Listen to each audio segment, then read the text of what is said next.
बाबरी मस्जिद के खिलाफ आंदोलन कर रहे थे, तब ये नारा लगाते थे कि ये तो केवल झांकी है, काशी मथुरा बाकी है। और उसी दौरान एक लिस्ट उन्होंने निकाली थी, वो तकरीबन 35,000 मस्जिदें, वो मस्जिदें जो 100 साल, 500 साल, 400 साल, 800 साल पुरानी है। ये दिमागी फूहड़ता है। संसद का बनाया हुआ कानून है, प्लेसेस ऑफ वर्शिप एक्ट 1991। उसके बावजूद भी क्यों इन मस्जिदों के खिलाफ जो है आवाजें उठ रही हैं। अफसोसनाक बात है कि वहां उनके जो जजेस हैं वो इस तरह की विवादास्पद चीजों को जो है एक्सेप्ट कर ले रहे हैं। पीएन ओक नाम का एक इतिहासकार, फर्जी इतिहासकार, जो मनगढ़ंत कहानियां गढ़ी कि ये लाल किला मंदिर के ऊपर बना है, वहां से विवाद उठना जो है शुरू। बीजेपी और उसके अनुषांगिक संगठनों के लोग इस देश में एक ऐसा काल्पनिक दुश्मन तैयार करना चाहते हैं। शुरुआत उसकी करी थी मुगलों से, अब मुसलमानों पे आ गए। कल को कहेंगे मुसलमानों के घरों के नीचे मंदिर है। ये जो तथाकथित जागा हुआ हिंदू है, ये कल को जाकर के क्या करेगा? के नीचे जाकर जो है मंदिर तलाशेगा, ये मस्जिदों के सामने जाकर के तांडव करेगा, ये छोटे छोटे बच्चों को पकड़कर उनको पीटते हुए उनसे जय श्री राम बुलवाएगा। यही तो करेगा, वही तो कर रहा है। वसीम अकरम त्यागी जी, किससे देख रहे हैं संभल मस्जिद के बाद लगातार जो है अजमेर दरगाह, दिल्ली जामा मस्जिद और जौनपुर की मस्जिद को कहा जा रहा है कि तमाम मस्जिदों के नीचे मंदिर है। ये सिर्फ किसी एक शहर की, किसी एक मस्जिद की बात नहीं है। ये जब बाबरी मस्जिद के खिलाफ आंदोलन कर रही थी ये शिवसेना और जो हिंदवादी संगठनों के लोग हैं, जब एक आंदोलन कर रहे थे, तब ये नारा लगाते थे कि ये तो केवल झांकी है, काशी मथुरा बाकी है। और उसी दौरान एक लिस्ट उन्होंने निकाली थी, वो तकरीबन 35,000 मस्जिदें, वो मस्जिदें जो 100 साल, 500 साल, 400 साल पुरानी हैं, उन मस्जिदों की वो लिस्ट है। और उसमें बताया जा रहा है कि ये सारी मस्जिदें जो हैं, ये किसी ना किसी मंदिर को तोड़ करके बनाई गई हैं। ये दिमागी फूहड़ता है। कोई पूछने वाला नहीं है कि जब इस देश के अंदर एक अदालत का, जब संसद का बनाया हुआ कानून है, प्लेसेस ऑफ वर्शिप एक्ट 1991, उसके बावजूद भी क्यों इन मस्जिदों के खिलाफ जो है आवाजें उठ रही हैं। और क्यों अदालत जो है, जो निचली अदालत है, वो क्यों ऐसी पिटीशन को दायर कर रही, पिटीशन को एक्सेप्ट कर ले जा रही है, जो एक विवाद को और आपसी सामाजिक सौहार्द को और धार्मिक वैमनस्यता को बढ़ावा देती है। ये जो निचली अदालतों का काम है, ये बड़े अफसोसनाक बात है कि वहां उनके जो जजेस हैं वो इस तरह की विवादास्पद चीजों को जो है एक्सेप्ट कर ले रहे हैं। क्या अदालत में सिर्फ यही काम रह गया कि कोई भी ऐरा गैरा रत्तू खैरा उठकर आएगा और वो जो है पिटीशन दायर करेगा कि ये मस्जिद जो है ये फलाने मंदिर को तोड़कर बनाई गई है, ये दरगाह जो है ये फलाना मंदिर थी, और उसको अदालत जो है एक्सेप्ट कर लेगी? ये सोचने वाली बात है। इस देश में जहां अदालतों पर इतना ज्यादा भार है कि वो न्याय नहीं कर पा रही हैं, तारीख पे तारीख एक आम आदमी को मिलती रहती है, वहां पर इस तरह के गड़े मुद्दे उखाले जा रहे हैं। ये दिमागी फूहड़ता है, दिमागी अपंगता है, और उसी को दर्शा रहा है। जमीन के नीचे खोदने का मतलब है कि आपके दिमाग में कुछ नहीं है। जिस तरह से इस देश में अब ये एक नई तरह की राजनीति शुरू हुई है कि वो मुसलमानों का सोशल स्टेटस वो जांच करना चाहती है कि वो कहां है, किस स्तर पे है।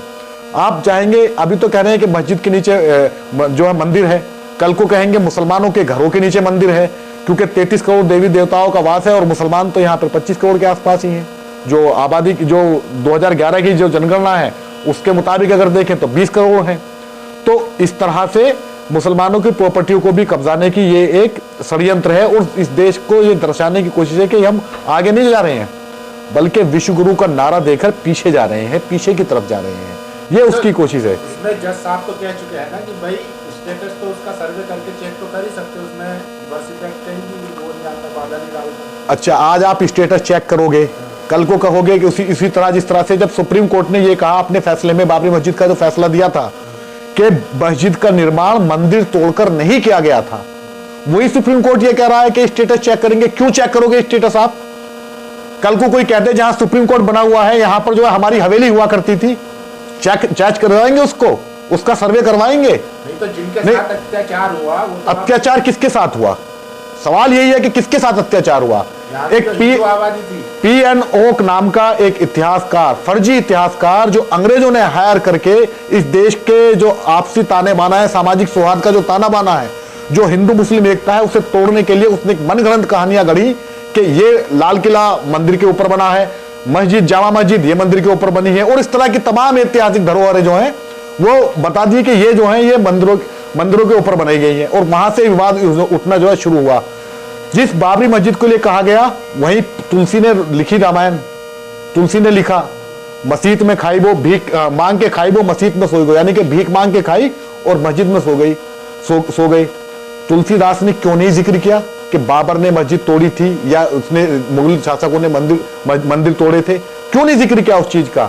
ऐतिहासिक दस्तावेज ये बताते हैं कि मुस्लिम शासकों के राज रूल में खासतौर से जो शासक बदनाम है, औरंगजेब और टीपू सुल्तान, इनके दौर में सबसे ज्यादा मंदिरों को चंदा मिला, सबसे ज्यादा मंदिरों का निर्माण हुआ इन्हीं के दौर में। और ये दोनों बदनाम हैं क्योंकि एक बीजेपी और उसके अनुषांगिक संगठनों के लोग इस देश में एक ऐसा काल्पनिक दुश्मन तैयार करना चाहते हैं जिसका डर दिखाकर वो अपनी राजनीतिक रोटियां सेकते रहे।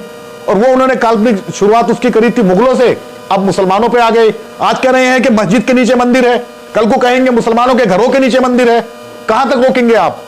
ये तो इस देश को सोचना पड़ेगा। और जो 1991 का प्लेसेस ऑफ वर्शिप एक्ट है, वो उसका क्या करोगे आप? वो बना था, क्यों बना था? सवाल यह है कि वो क्यों बना था? वो इसलिए बना था क्योंकि उन्हें पता था कि ये जो तथाकथित जागा हुआ हिंदू है, ये कल को जाग करके क्या करेगा? ये मस्जिदों के नीचे जाकर जो है मंदिर तलाशेगा, ये मस्जिदों के सामने जाकर के तांडव करेगा, ये छोटे छोटे बच्चों को पकड़कर उनको पीटते हुए उनसे जय श्री राम बुलवाएगा। यही तो करेगा, वही तो कर रहा है। वही नहीं हो रहा है क्या? तो उन्हें पता था, वो दूरदर्शी लोग थे, उन्हें मालूम था कि इस देश के जब बेरोजगारी बढ़ेगी, जब ये दक्षिणपंथी लोग सत्ता में आएंगे, तो तब ये इसी तरह के गुल खिलाएंगे। ये खाली हाथों से वो काम नहीं देंगे, ये बेरोजगार लोगों को काम नहीं देंगे, ये उन्हें धर्म की अफीम चटाकर वो आपके घर के सामने भेज देंगे, मस्जिद के सामने भेज देंगे कि जाइए तांडव करिए, वहां पे डांस करिए।